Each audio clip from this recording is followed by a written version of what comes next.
Let's get started by you. Right. Tell me your full name and when you were born. Okay, my full name is Dwight Norton Stevens Jr., which in grade school is a drawback, having four names. But I was, what was the second thing you wanted? The date you were born. Okay. 5/2/24, May 2nd, 1924. I was born in Martin's Hospital on Madison Street in Seattle. Dr. Martin was an OB/GYN, and I don't know whether there was some connection with my parents, but I wasn't born in Seattle General like a lot of other kids in those days. But anyway, that's where I was born. And your parents lived?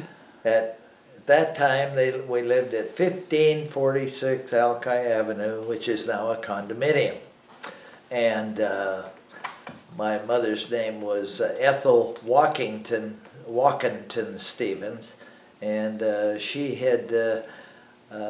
was from a broken family of 7 kids who her parents farmed out, and eventually they were taken in as they were adopted by usually single parents.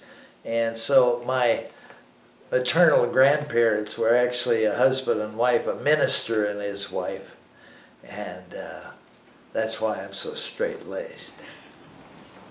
I always say. They didn't have much of an influence on my life because they were considerably older than me, and they didn't live in Seattle. I didn't see them much as a child. But there was no kindergarten at Alki Elementary at that time, so when I started school in 1930 at Alki Elementary, I remember sitting in little chairs at tables with Ada Woodhouse and Molly Tracy, and the 3 of us were there, and I was only 5 years old. My father was so intent on me getting ahead in life, he tried to start me when I was 5 years old, and about 10 o'clock in the morning, Mr. Cassidy, the principal, showed up in the room, and we thought that was maybe an introduction. We're going to meet the principal, but he was looking for me, and he took me outside in the hall of the first grade classroom and said, Dwight, how old are you? And I said, 5. And he said, I thought so. He said, you come in the office with me, and believe it or not, he turned me loose. He didn't call home. I lived 1 mile from the school. And but I walked home at 6 years old, and my mother was not surprised to see me. She kind of hunched her shoulders and, okay, we'll try it again next year. And so that was introduction to education. And so I went back the next year and started with all the 6-year-olds, and went to, I graduated from there, I guess you call it, and passed up to the next level in 1936, and then went to James Madison and West Seattle High School. Let's take you back to your first memories. I think it's pretty unusual for anybody to grow up right at a promontory, at a point. You were very close to Duwamish Head. You lived right across from the water. You were very close to the Luna Park Natatorium. Oh, yeah. I mean, the place that you grew up, a lot of people think of as a place to go visit. Oh, yeah. So describe some of your earliest memories as a young boy on Duwamish Head. Well, believe it or not, living this close to the Alki community at that time, it was a very lonesome time for me because it was all a single drive. Almost every house was just a rental shack along the beach. There was no bulkhead holding Alki Avenue up or blocking the sea out. The waves came right up to the high tide, came right up to the house. We had driftwood protecting the front of the house. There was a planked driveway out front where cars could get to the property along Alki in that stretch. And but I don't really remember those days because I was too young, but I saw pictures in family albums. I have one that I gave to the museum here of me and my dog when I was still a baby. I don't know if I could walk. I was sitting up on a blanket, and the dog and I were sitting there together alongside of an overturned rowboat, which was high and dry and would be there until the owner wanted to use it. Nobody ever thought it would get stolen, and it never did. And I do remember it eventually when the bulkhead went in, and I don't remember the year that the bulkhead was built along there, but I remember from that time on we were all lost because they put rocks for riprap to protect the bulkhead, and that was quite a barrier. The only place you could get up onto Alki Avenue from the beach was where the park department had put maybe 4 stairways between Alki proper and Duwamish Head. And I lived between 2 of those stairways, and so all I had to do was walk across the street and down and onto the sand, and to the right of each was all this riprap. But I spent almost all of my time in the water as a child. I loved the water. I was taught to swim when I was 9 years old by a neighbor woman who had 2 boys my age, and she said, "You guys are going to learn to swim when you're," because we live here on the water, and they lived on the water side of Alki Avenue there in the 1300 block at the time.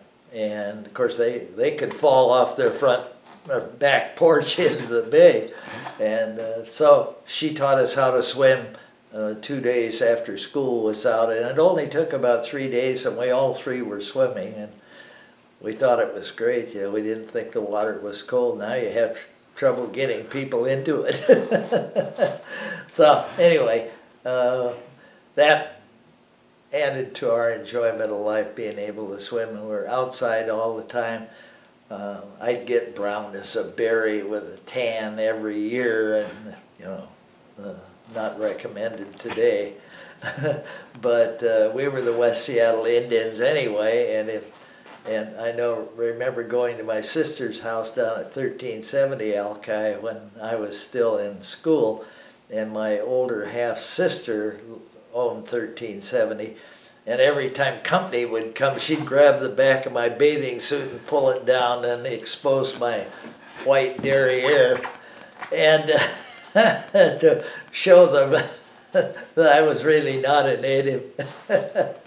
But at any rate, I just had a great fun. But as I said before, and I wanted to explain what a lonesome upbringing I had, was there were very few kids who lived down there. Most of them were working people who rented a place and wanted a kind of a bohemian lifestyle. And we had some wild neighbors and not too many kids. And there was just enough of us that about a half a dozen of us grew up in a 10-block area. And we were able to deliver the Seattle Star newspaper and do those kinds of things. And when we got a little older, I had a Star route when I was 13 and a Times route when I was 15. So we were real happy when school let out in the summer, because some of the people on Alki Avenue at that time would be hosts to kids out of school from someplace else, and we had more children in the summertime to play with, and we had a good time. And our houses were very lightly built. They were beach shacks that had been thrown up. They had the lots were only 25 foot wide in the 1500 block, And I know the rain ran off of our neighbor's house onto our roof and went into our gutter, so my dad had an agreement with the next door neighbor that it was his turn to clean the drain or the downspouts on our house, because most of the rain came from his house. But anyway, and we had a long 2-car garage under our house, and which led eventually to my mother being seriously injured. My dad went to go to work one morning, and something was, a battery was dead or something on the car. And so in a huff and puff, he got out. I don't think he set the brake and left it in gear. And my mother came out later to move the car back into the garage, and she only got half in the car when it slipped out of gear and went in, and she got caught in the door. And she was pretty badly injured and in the hospital for quite a while, but she recovered. And just another happening, I guess, that I can remember. I was about 10 at the time. When you talk about growing up more lonely because there weren't as many kids there, how do you think that affected your personality and your character over time? Were you more resilient? Were you tougher? Describe, did you feel at the time that you were lonely, or is this a reflection later on, looking back?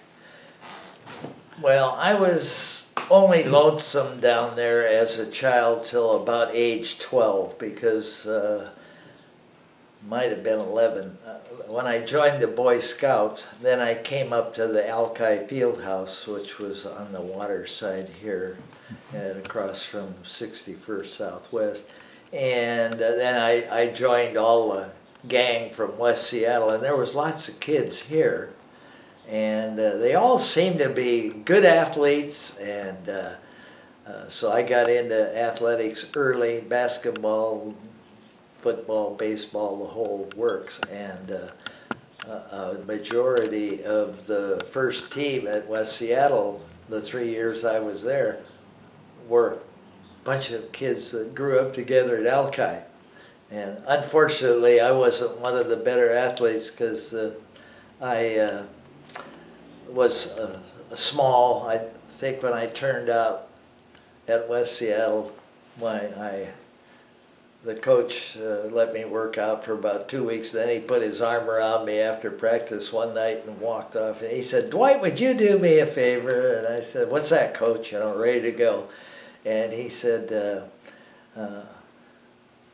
"Would you be brokenhearted if I cut you?" And I said, "Yeah, but why?" And I was a running back, you know, at 125 pounds. And he said, "I'm not sleeping well. I see you going down under those piles trying to make an end around with the ball, and I can never see you in the pile. You're always under it." So he said he knew that I didn't have it and wasn't big and strong enough. But so he said, "Did you ever think of being a cheerleader?" And I said, "No, I never did, but there were no girls doing it in those days. We had a yell squad, we called it."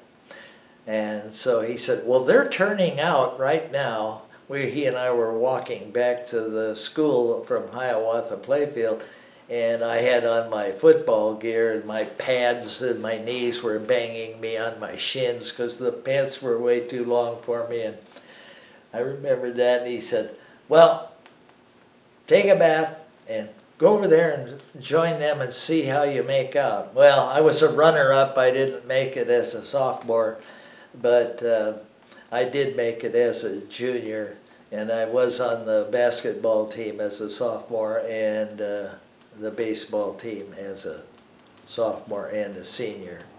And so I had a lot of fun. I had a lot of friends, meet a lot of people when you're leading the cheers at Seattle Center, which was the old Civic Auditorium in those days. And so I had, I don't think, in answer to your question, that I really felt inhibited in any way. But it was nice to be around a lot of kids, primarily because of one neighbor that I'm not going to mention who was my age, and he was always in the grips of the Seattle police. We saw him mostly going by in the back seat of a police car, and he was a bully, and I only lived about 7 houses from him, and he just kind of used me for a punching bag until he and I were both on the baseball team at West Seattle High School, and he was giving me a particularly bad time one day, probably after I struck out or something. And I took my bat and I hit him over the head so hard that his knees buckled. And from then on, I had no problem with him. And I'm sure I gave him a concussion at the time, but we were good, not good friends, but we were friends after that, and he never did bother me again. So it solved one problem. No,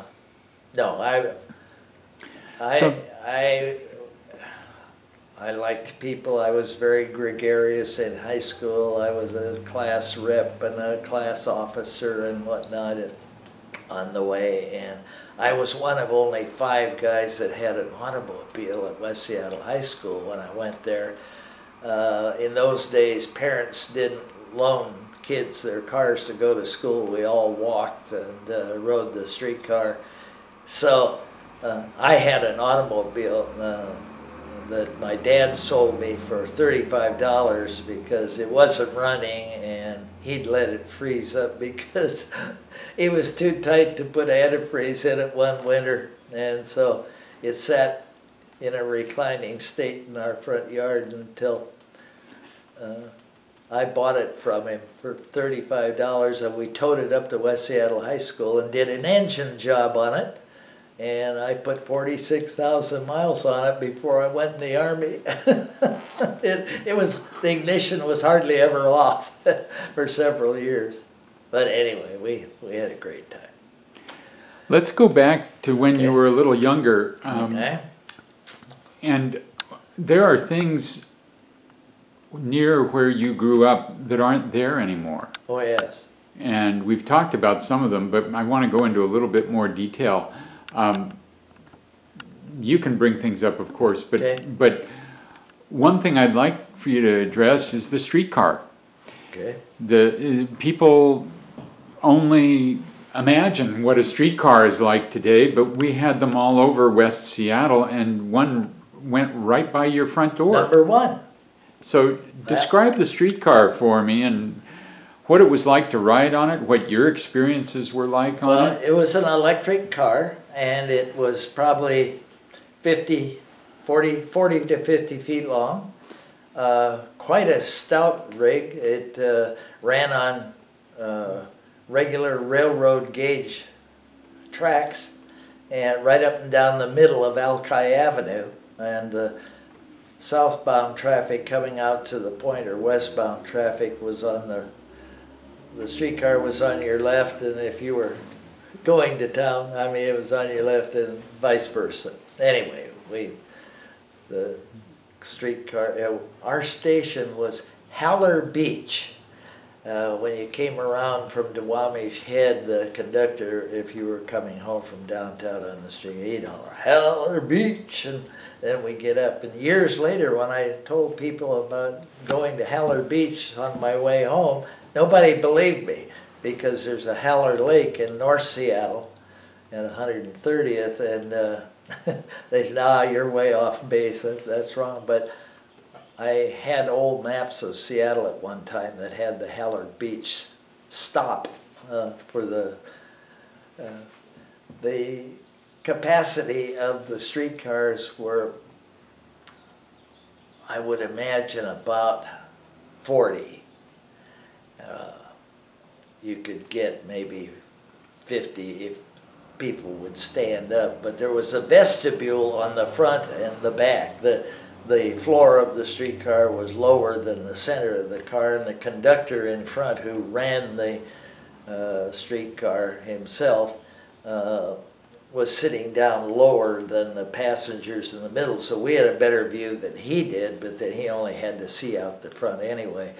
But the back was always a place where kids gathered, and usually it didn't take us long to find out that if you got your timing right and you all jumped up and down at the same time, we could get the streetcar to rock and lift the forward wheels off of the track, or make it slip when it was snowy or rainy and slippery.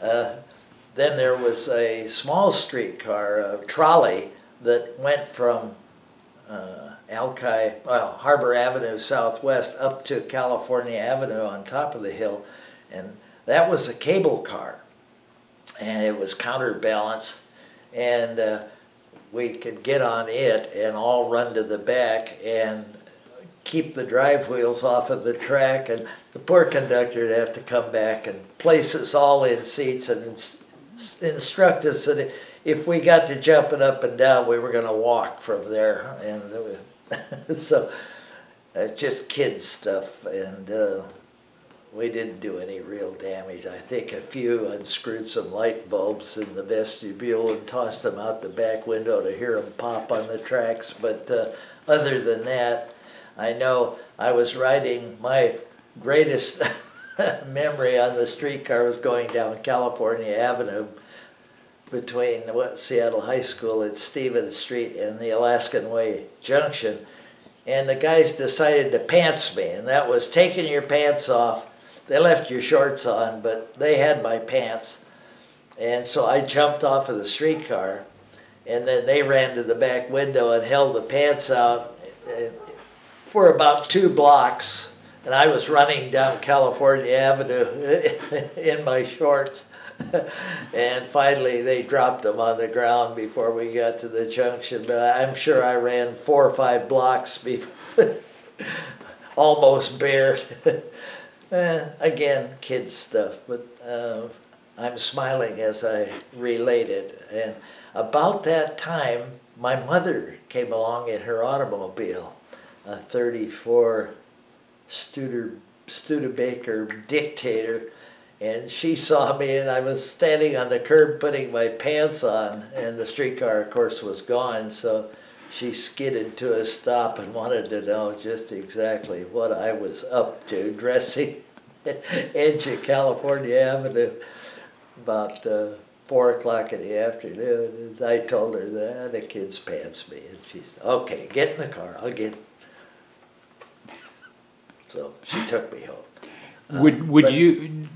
Yeah, I imagine sometimes you would walk, sometimes you'd ride a bike, but sometimes you'd ride the streetcar. What would determine when you would ride a streetcar? I mean, partly was it cost some money. Oh yes, and times were tough because it was the middle of the Depression, started school in the 30s, and I remember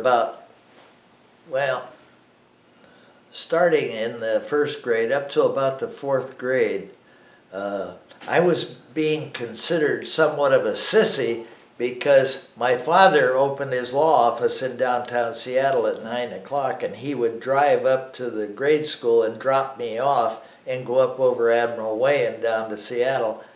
And so I walked to school, or I would make some excuse to have him let me off down on Alki Avenue, and I'd walk the last 2 blocks to school rather than be seen getting out of the car at school and being one of the favored ones. But it only lasted for a couple of years. And I was on the safety patrol eventually at Alki, and I used to take the younger kids. My sister is 6 years younger than me, and she went to kindergarten, which had started at Alki School by her time. And so I noticed one day playing marbles at recess time with a friend that I was winning my own marbles back. And I asked this kid, "Where'd you get that marble?" And he said, "Oh, a little girl I take to the bus in the afternoon gave me a whole handful of them." And I said, "Fine, they're mine." He said, "Well, you can win them back." So kids were hard on each other, and they still are. It's something kids do, and I don't know why, because we could have had a lot more fun than we did. There was a certain amount of, not terror exactly, but uneasiness about being alone as a school kid in elementary school. You weren't afraid of being kidnapped, because we weren't worth doing that to, but the point was that if two kids meet one alone, why, just for the heck of it, they kind of punch you out. And either that or you took off and ran faster than they did to get home, and a lot of that went on. But I don't want to. It was part of growing up at the time, and my father was a kind of a hard-nosed guy. He was a lawyer in Seattle, and but he didn't like sissies, and he didn't want me to be one, and he didn't give me boxing lessons or any taekwondo or anything, but to protect me. But he was real unhappy if I seemed faint-hearted about doing anything. So it had to be tough for my dad.